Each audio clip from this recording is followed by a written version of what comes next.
ജോഷുവയുടെ പുസ്തകത്തിൽ നിന്നുള്ള വായന. അധ്യായം 20. അഭയനഗരങ്ങൾ. കർത്താവ് ജോഷുവയോട് അരുളി ചെയ്തു, ഇസ്രായേൽ ജനത്തോട് പറയുക, ഞാൻ മോശയോട് കൽപ്പിച്ചതുപോലെ സങ്കേത നഗരങ്ങൾ നിർമ്മിക്കുവിൻ. ആരെങ്കിലും അബദ്ധവശാൽ ആരെയെങ്കിലും കൊല്ലാൻ ഇടയായാൽ അവന് അഭയം തേടാൻ വേണ്ടിയാണത്.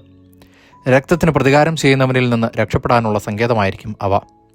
കുറ്റക്കാരൻ ഇവയിൽ ഏതെങ്കിലും നഗരത്തിലേക്ക് ഓടി കവാടത്തിൽ നിന്ന് അവിടുത്തെ ശ്രേഷ്ഠന്മാരോട് തൻ്റെ കാര്യം വിവരിച്ചു പറയണം. അപ്പോൾ അവർ അവന് വസിക്കാൻ പട്ടണത്തിൽ ഒരു സ്ഥലം നൽകണം. അവൻ അവരോടുകൂടെ വസിക്കട്ടെ. രക്തത്തിന് പ്രതികാരം ചെയ്യാൻ വരുന്നവൻ പിന്തുടർന്നു വന്നാൽ അവർ അഭയാർത്ഥിയെ അവൻ്റെ കൈകളിൽ ഏൽപ്പിക്കരുത്. മുൻ ശത്രുതയില്ലാതെ അബദ്ധത്തിലാണല്ലോ അവൻ വധം നടത്തിയത്. പ്രധാന പുരോഹിതൻ മരിക്കുന്നതുവരെയോ താൻ സമൂഹ സമക്ഷം വിധിക്കപ്പെടുന്നതുവരെയോ അവൻ ആ പട്ടണത്തിൽ താമസിക്കട്ടെ.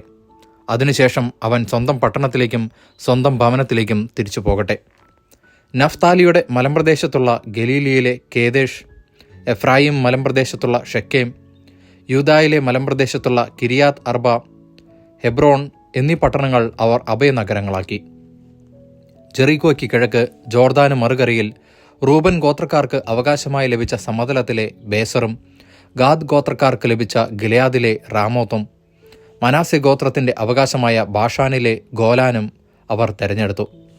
അബദ്ധവശാൽ ആരെങ്കിലും ഒരാളെ കൊന്നാൽ ഓടി രക്ഷപ്പെടുന്നതിനും സമൂഹ സമക്ഷം വിചാരണ ചെയ്യപ്പെടുന്നതുവരെ രക്തപ്രതികാരകന്റെ കരങ്ങളാൽ വധിക്കപ്പെടാതിരിക്കുന്നതിനും വേണ്ടി ഇസ്രായേൽ ജനത്തിനും അവരുടെ ഇടയിൽ വസിക്കുന്ന പരദേശികൾക്കുമായി നീക്കിവെച്ച പട്ടണങ്ങളാണിവ. ദൈവവചനമാണ് നാം കേട്ടത്.